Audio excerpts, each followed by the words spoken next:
Ақ дидарлы әжелер сайысы өз мәресіне жетті. Аудан көлемінде 2 ай бойы өткен сайыстың қорытынды кеші Құрманбек Жандарбеков атындағы Жетісай драма театрында өтті.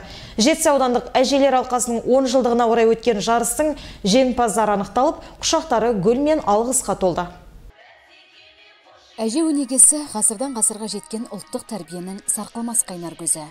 Жетісай аудандық әжелер алқасы да қашанда жас ұрпақтың бойына ұлттық болмысты, тәлім мен тәрбиені сіңірумен келеді. Ал биыл жетісайлық әжелер 10 жылдық жұмысының қорытындысы ретінде ұмыт болып бара жатқан әдет ғұрыптарымыз бен салт дәстүрлерімізді, ұлттық тағамдарымызды қайта жаңғыртты. Мамыр-маусым айларында қала-кент ауылдық округтердің бәрінде ақ дидарлы әжелер сайысы өтті. Бүгінгі кеш соның нәтижесі. Шараға аудан әкімі Серік Мамытов арнайы қатысып, ақ жаулық даналарды 10 жылдық мерейтойымен шын жүректен құттықтады. Сайыстың жоғары дәрежеде өтуіне атсалысқан әжелерді алғыс хатпен марапаттады.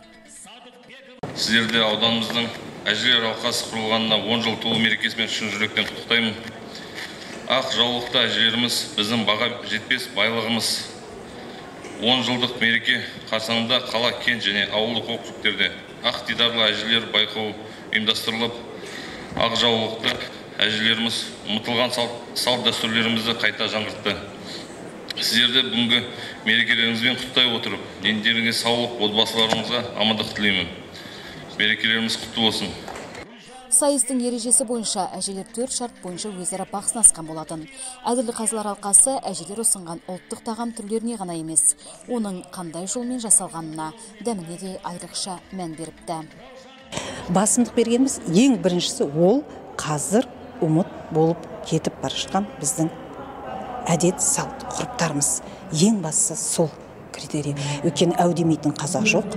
Барлығымыз ән айтамыз, би билейміз, бірақ ең бастысы сол. Және мынау өздеріңіз білесіздер, кезінде әжелеріміз қолдан құртмайды да, қандай керемет күбінді пісірген, соның бәрі ұмыт болып бара жатыр ғой. Міне сол, тек оны бір жасау ғана емес, бірақ соның қандай ыдыс-аяқты жасайды, оның ыдыс-аяқты сақталған ба, қандай оның қазір біз айтамыз ғой, баптап, температурасын деп жатамыз ғой. Сонымен одан кейін дәмі, әрине, дәмін келтіріп жасай ма? Ең бастысы соған қарадық.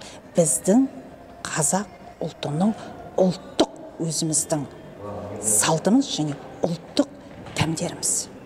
Сонымен жарыстың қорытындысы бойынша жүлделі 3-ші орында және 20 мың теңге қаржылай сыйлықты Атамекен, Жылысу, Қазыбек би ауылдық округінің әжелері иемденді. Жүлделі 2-ші орын және қаржылай 30 мың теңге Ералиев және Шабландыдабеков ауылдық округінің аналарына бұйырды. 1-ші орын мен 40 мың теңгені Қызылқұм ауылдық округінің әжелері жеңіп алса, бас жүлде және 50 мың теңге сыйлықты Асығата кентінің ақ жаулықты аналары қанжығасына байлады. Ал жүлде алмағандар түрлі номинациялармен марапатталды. Әжелерге қойылған 4 түрлі шарт болды. Бірінші қолөнер үйірмелерінен, қолөнер үйірмелері әжелеріміздің өзінің қолынан шыққан қолөнерлері болды. Одан сахнада өз өнерлерін көрсетті, өздерін таныстырғаны бар. Бұл жерде бізге қиындық туған жоқ. Өйткені неге біздің әжелеріміздің ішінде өзі қымызды сауып, қымызды баптап, одан кейін өздерінің келіндеріне сол күбісінен бастап қалай ол күбіні таза ұстау керек, соның бәрін күнделікті баптап жүрген әжелер болғаннан кейін бізде бұл іс-шараны өткізу де, одан кейін бас жүлде алу да түк қиын болған жоқ.